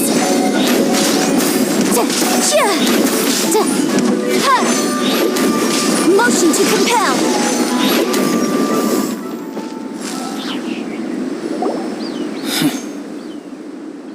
What in the world was that thing? One moment it was human, the next it was a plant! Is everyone alright? We're fine, but can you please tell us what's going on? I don't understand. I take it this monster is whom I had the pleasure of meeting last time. Correct. As you might have guessed, this is a mutated whopper flower. An extremely rare kind. But can whopper flowers turn into humans? Not typically, but conditions on Dragonspine are far from typical. Perhaps the dragon's blood seeped into the land, then was passed to the monsters via the ley lines, accelerating their rate of mutation. How could that happen? This mountain is home to the remains of Durin, the venomous dragon. If there is anywhere in the world one might expect life to do unfathomable things, it would most likely be here. Durin was an artificially created life form. Its existence is nothing short of a miracle, and proof of countless possibilities. In other words, this mountain we stand on is a cradle of life's profoundest mysteries. A vast and terrifying hotbed of possibilities. The avalanche. It must have been the work of this imposter. Agreed. All the other troubles you faced on the way down could also have been its handiwork. My guess is that it was targeting everyone that I've had contact with. Right, I forgot all about that. It's not inconceivable. But what was its purpose? Was it just trying to get rid of us? I have a preliminary hypothesis on this. Whopper flowers are masters of mimicry, and those we encounter in the wild often appear in the vicinity of the plants they impersonate. In other words, the whopper flower likely has an instinct to replicate and replace. As a plant, it will disguise itself as another plant and infiltrate the group, hiding among them for cover. The plant being imitated has no way to detect or fight back against this behavior. But when it disguises itself as a human... It wanted to replace you and infiltrate our group? Yes. Maybe it created the avalanche to get rid of us. I predicted this eventuality, so I availed myself of the avalanche to hide and lure it out. It was watching us the whole time, and when it saw that I had disappeared, its instinct was to take my place. At that point, its disguise was complete, and its next move was to hunt its prey. Yes, that's exactly how whopper flowers operate. So when it approached and attacked Joel, what was that? A trial run? Perhaps. Or maybe it enjoyed posing as a human, and wanted to experience what it felt like to be human. We're fortunate to have discovered it in time. I think the Traveler was the first person other than Albedo to notice something was wrong. Traveler, how could you tell the real me and my imposter apart? I want to know too. I had no idea the other guy was an imposter. They looked exactly the same to me. I see. It goes to show how difficult it is to impersonate a human. This mutant whopper flower tried its best to replicate the original exactly, but still managed to miss some details. Unbelievable. To think that Dragonspine creates such terrifying possibilities.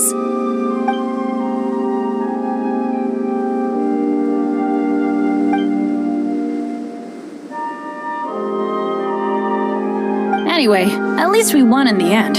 It looks like my method did work after all. I used up all the bad luck, and the good luck finally came through. About that. If you're referring to having fallen down the mountain and avoided injury, well, that's because I was secretly protecting you. Huh? Well, that still counts as good luck to me. Yes, that's not an unreasonable way of looking at it. Okay. We've been delayed long enough. Time to move on. Yeah, let's go!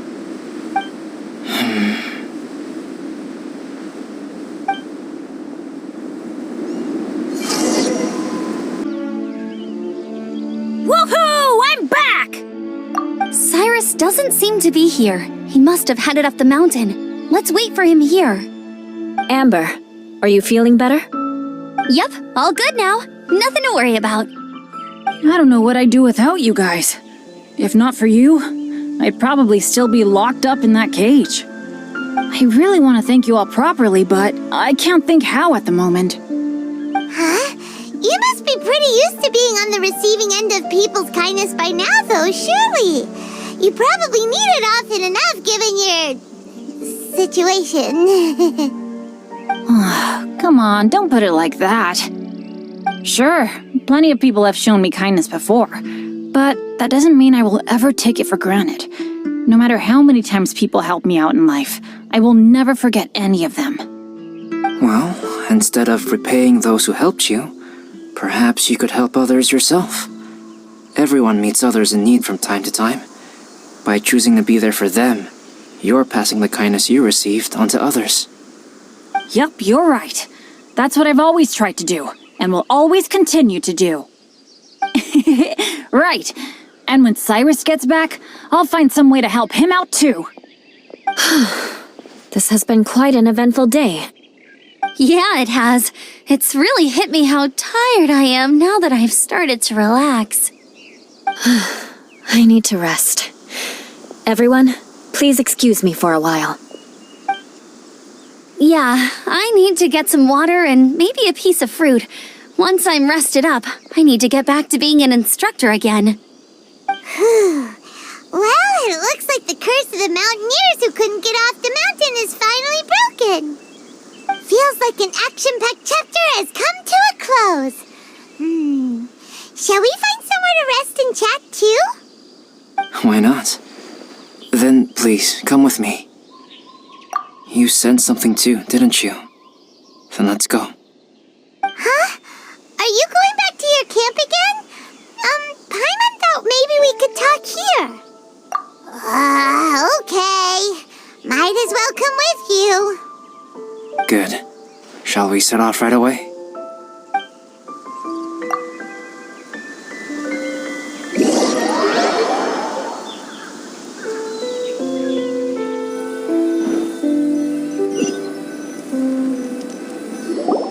Sorry for bringing you back here once again. Some topics are best discussed in private. Is this about the imposter? That's right.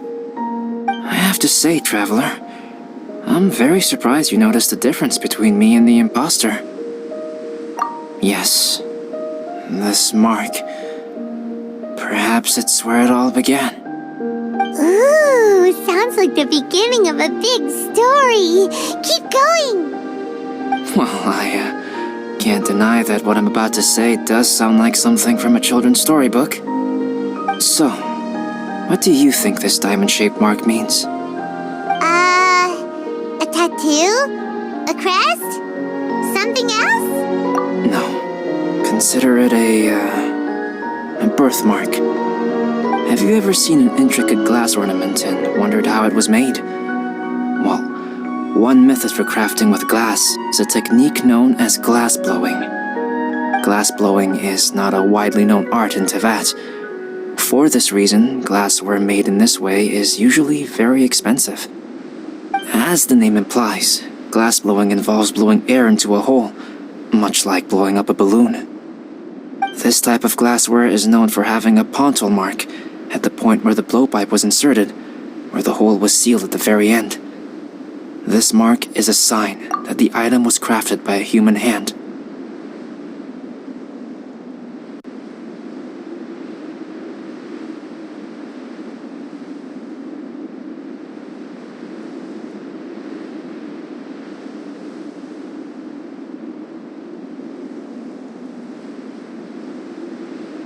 Sounds kind of amazing!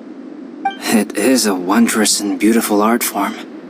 Alice says that these marks are seen as proof of the maker's fine handiwork, the only flaw in an otherwise perfect work of art.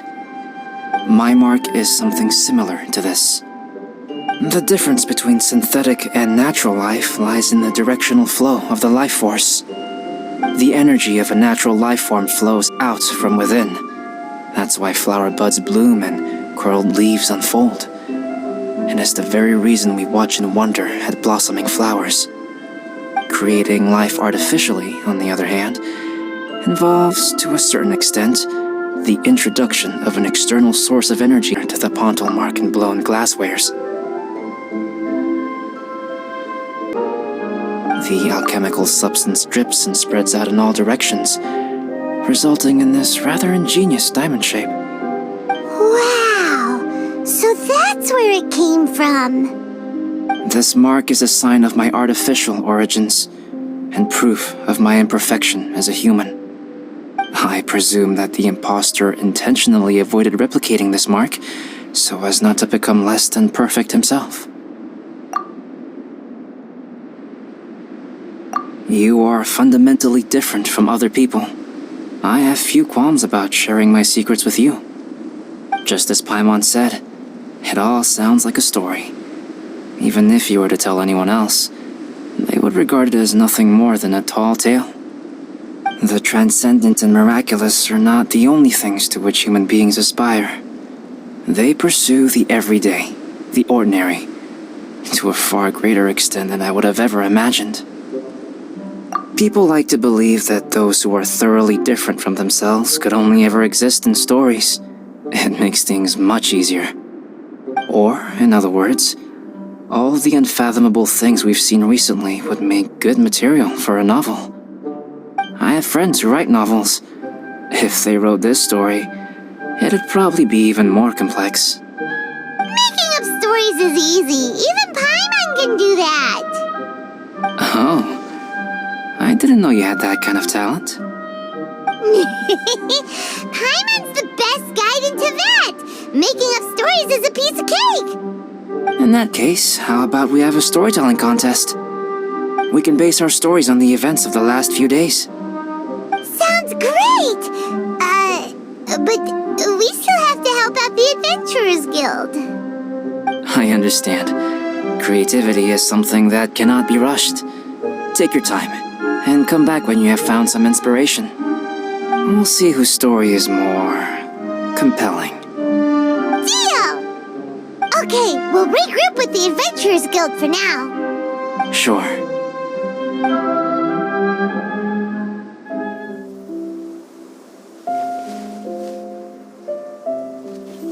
My story. Yes, I should have known. Master's failed specimen in the dragon's belly. This is where the story truly begins.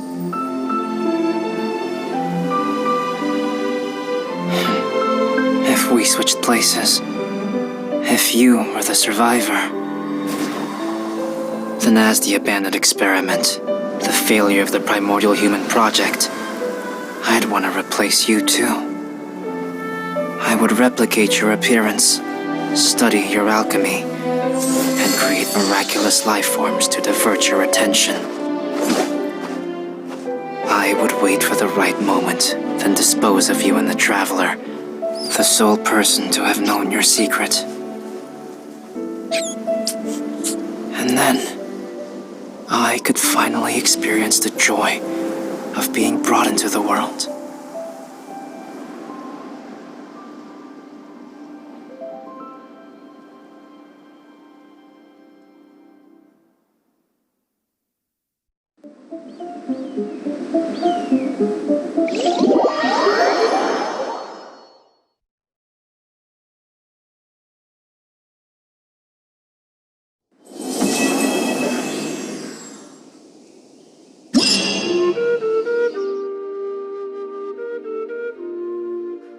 Traveler, Paimon, I suppose your story is ready. Yep. How about you? Do you need some more time? No need. I am also ready to tell my story. Paimon calls dibs! Paimon first! Please, go ahead. Okay, here goes. Once upon a time, there was an evil researcher who went into the mountains and did a crazy experiment on whopper flowers to transform their appearance. After a lot of pain and suffering, the whopper flowers finally took on a human form. Then they stood by the side of the mountain to wait for unsuspecting bypassers. To whoever spoke to them, they would ask some questions such as, "Who am I? Who are you?" If the bypasser got the wrong answer, the last sound they'd make would be a yelp before the whopper flower ate them alive in one bite. Ooh, truly frightening. What the? You two aren't scared at all! Don't go nitpicking, okay? If you didn't like the story, go write your own!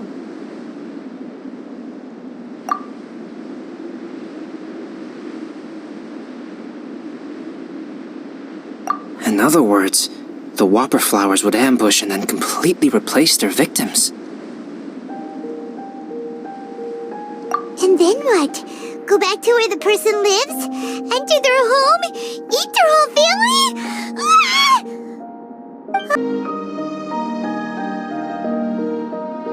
It's a good story. Oh, may I write it down? I may bring it up in future conversations. What for? Just to scare people with? Yes. You've got a real mean streak, Albedo.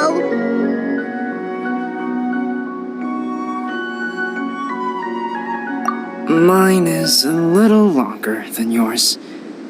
It starts with an alchemist.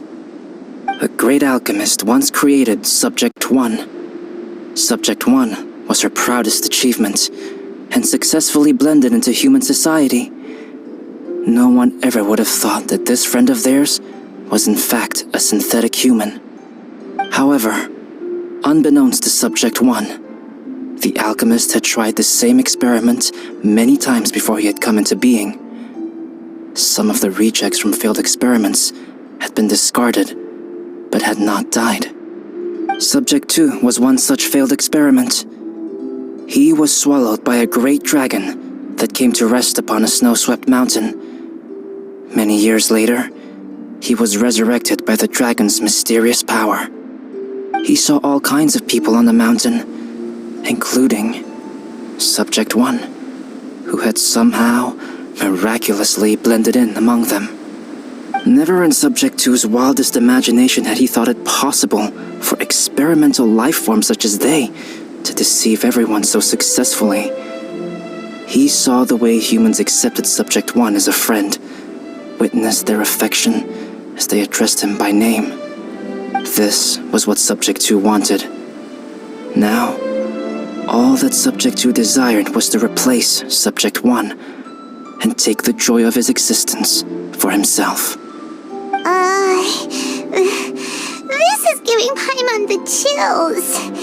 So scary. Subject 2 began to unfold his plan.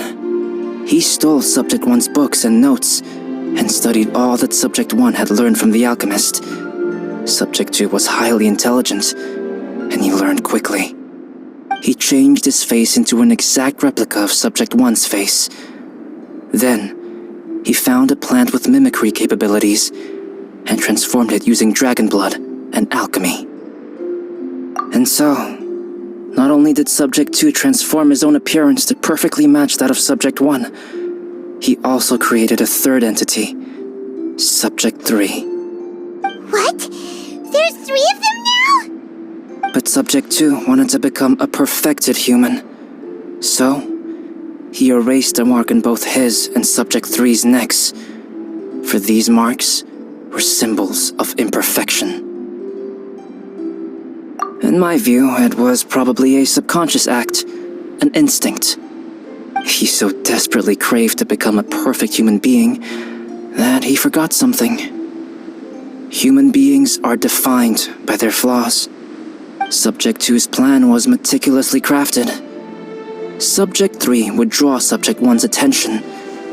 After Subject 1 disposed of Subject 3, he would assume the threat had now disappeared and would let his guard down.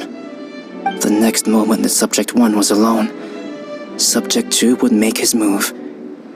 He would eliminate Subject 1 and become the only one remaining. He would secretly replace the Subject 1 of everyone's memories and inherit his identity, residence, clothing, sword, name, and friends.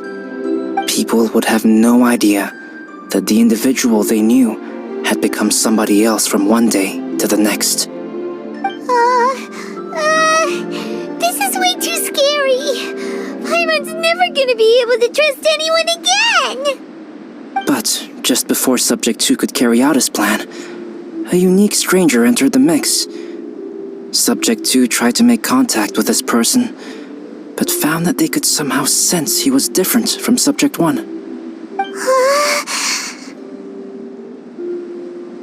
What's wrong? Are you scared? What happened then? What happened to the stranger? He became a new stage in Subject 2's plan. One more person that Subject 2 had to dispose of. It's as if there were 3 identical roses in a garden. Only one of the 3 was a fine specimen, while the other 2 were defective specimens that bore poisonous thorns. In all the world, only the gardener who tended to them could tell which was the good specimen. People do not like poisonous plants. Only a perfect rose can fetch a high price. If the inferior specimens wanted to conceal the fact of their worthlessness, they would have to take the gardener out of the picture, using their poisonous thorns. This is exactly what Subject 2 was thinking. So, he hid in the shadows and waited patiently. Maybe soon, he would get his chance to become truly human.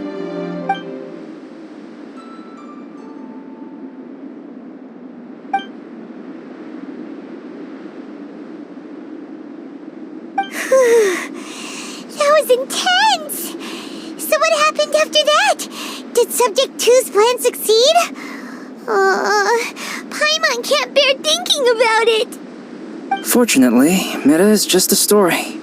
And even in this story, Subject 2 did not succeed.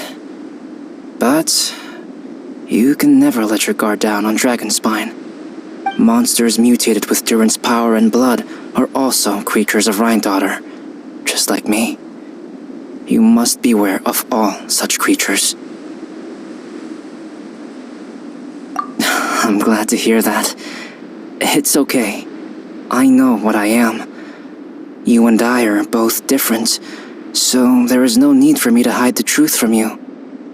The only thing is that sometimes, when I think about how mighty the power of alchemy is, I feel so small. As beings who set foot in this world, how arrogant are we in desiring to control our destiny and in desiring to create? Is creation an arrogant act, traveler? If not, why do we call the ones that created us and control us gods? If it is, then what qualifies us to call ourselves creators? How far must we take our reverence and respect purpose does it serve? Nothing special. But whenever I think about it, I feel a twinge of grief. Poor Albedo. Hello? Traveler, are you here? Hey, is that Amber? Thought we might find you here. We're here to deliver a message from Cyrus. There's gonna be a big event down at the base camp, and they want you there too, Traveler. Winter camp is nearing its end. Apparently, even provisional instructors are required to attend. Looks like we need to go, Albedo. Bye for now. Then I won't keep you. I have some things to attend to here, so forgive me for not seeing you down. Don't worry about it. There have been no issues getting up and down the mountain recently. Is everyone ready? Let's not keep them waiting.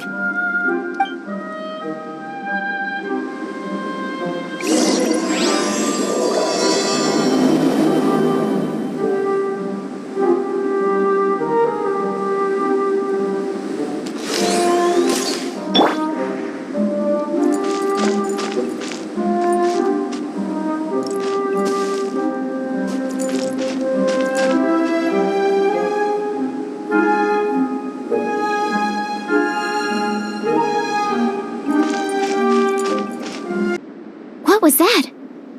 Oh, it's gone. Can I go take a look?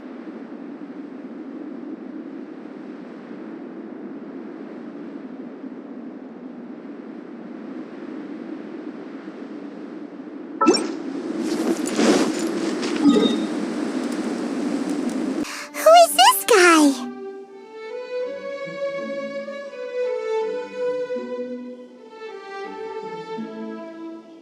Allow me to introduce Yozerv. He's Joel's father. Dad, this is that traveler I was telling you about. The traveler's helped me out loads in the past, and this time we even built a snowman together. Joel has told me everything about you. I can't thank you enough. Wow, this is amazing! Wait a second.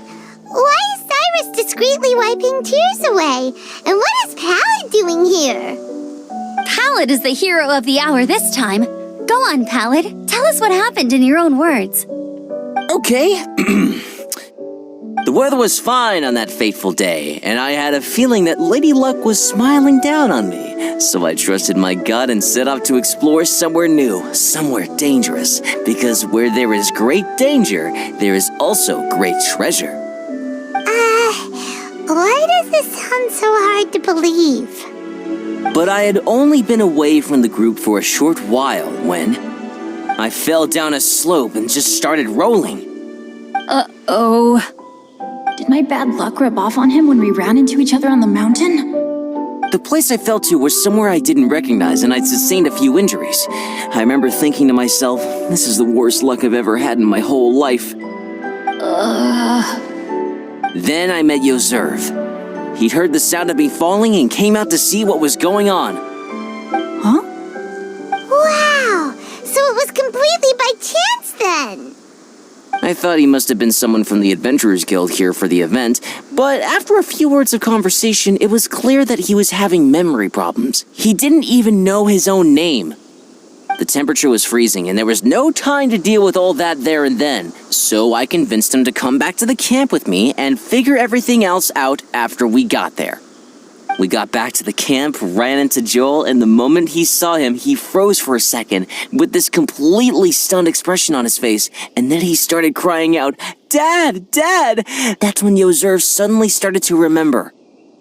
My memory has still not fully recovered, but Joel and his mother, they are the only ones that I will not, no, that I cannot forget. Daddy. Daddy's right here, Joel. Daddy's right here. Yozerf, don't you remember anything else at all? The poor princess, feeding the foxes? I'm sorry. I have no recollection. Maybe it's because of the head trauma. I'm not sure. I woke up and found myself covered in blood. My things were gone, and there was nothing to indicate who I was or how I got there. I crawled into a cave and settled in for a slow recovery. After my legs and feet were a little better, my hunting skills were what kept me alive. Dad, I was so worried about you. I'm all right now, Joel. Oh, don't cry. Daddy's not going anywhere. I'm here to stay. Oh, this is good. This is good. You know what, though? I definitely think my luck got worse after running into Benin on that mountain. I knew it. I just... No. I just meant if it weren't for you, there's no way I ever would have run into Yozerv on a mountain this huge. Besides, we got back safely, didn't we? So don't blame yourself. Maybe sometimes miracles can only happen when you get just unlucky enough. Ballad. When did you become such a smooth talker, huh? Huh? Am I? I was just telling the truth. Oh, yeah. I want to say thank you to the Traveler, Uncle Cyrus, Auntie Eula, and Auntie Amber. Thanks, everyone. You all helped look after me, and I will always remember it. But I guess I can't take the snowman with me, or it'll melt once it leaves Dragonspine. It's such a shame. Oh, I can help with that. One moment. Huh? Eula? Here, take this. It's powdered rime. Just add it to your snowman, and it will never melt. Wow! Really? Oh, this is awesome! You're the best, Auntie Eula! Dad, I have an unmeltable snowman now! How cool is that? How can I ever repay you all? Thank you all. Thank you from the bottom of my heart. Dad, I want to go move the snowman. Can we do it now, please? Okay, I'll be leaving with Joel. See you all another day. Very well, very well. It's time for Pallet and I to have another discussion concerning his breaches of adventurer discipline. Huh? But Cyrus, I think I kind of made up for my mistakes this time, you know? See you guys! Oh, I made this for you and Amber. Think of it as a winter souvenir. Aw, are you sure? This must be really important to you. Come on now, just take it. No need to make such a fuss. Wow! Now our snowman won't melt either! Great! You're welcome. Just keep it, that's all I ask. Amber and I have some business to attend to now. See you later. See you! Everyone's gone. Seems like they've all got their own stuff to do now. Oh! You know what? We've been on Dragonspine all this time, and somehow Paimon still forgot to ask Albedo about how to make a fruit juicifier machine that could keep the juice fresh. Maybe we should try Timaeus again. He does seem pretty eager to please after all.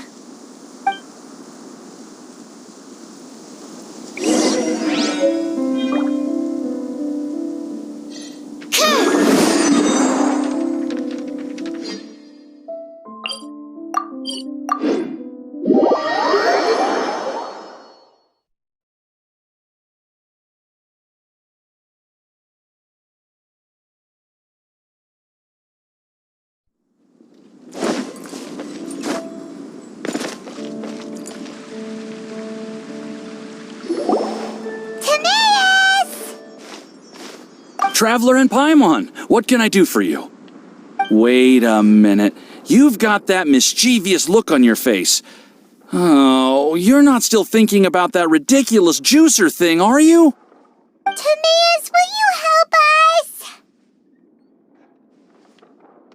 us? Well, if the Traveler isn't really interested, then, yeah, maybe I'll give this one a pass. It's just the weirdest request ever.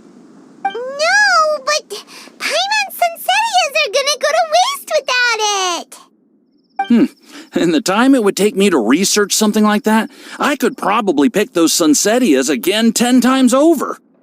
New research project, Timaeus? We meet again. Oh, Albedo, thank goodness. So the situation is, Paimon wants a machine that can turn fruit into juice and keep the juice fresh. I mean, surely it's... Majorly important, that's what it is. If you can manage to invent this, we'll never have to worry about fruit going bad ever again. That's impossible.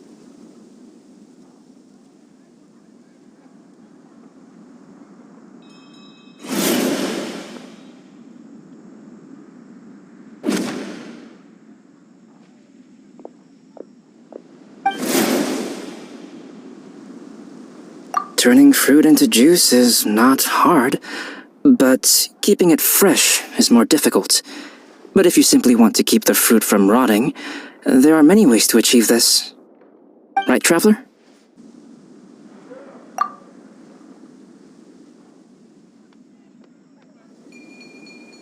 What about his neck? What's wrong? Is there something on my neck? From the look on your face, it's as if you thought I just played a practical joke on you that was in exceedingly poor taste.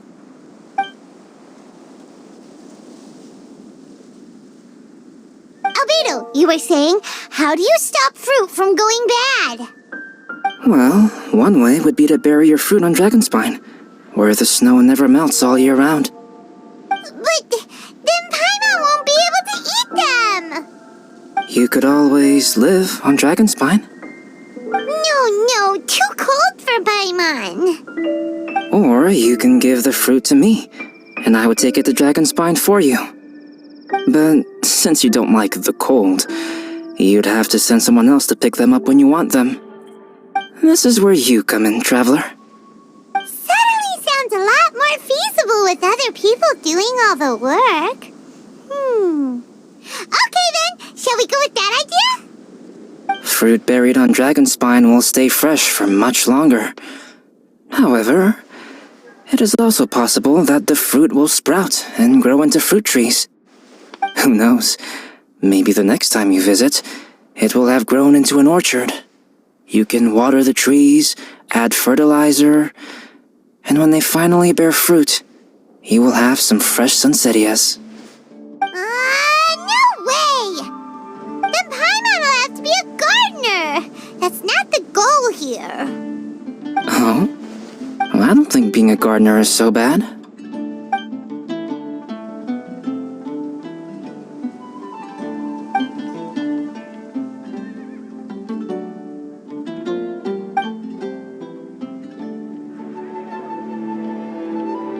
Albedo! Stop trying to get your hands on Paimon's super sweet Sunsettias! It bothers you, does it? Of course it bothers Paimon! They are the rarest, super-duper sweetest Sunsettias ever! And they're not for you! Okay, but they're just Sunsettias. I think you're only so attached to them because you don't have much fruit of this quality in your possession. When someone's pockets are full and their spirit is fulfilled, they don't easily fall prey to this kind of yearning. Huh? Really?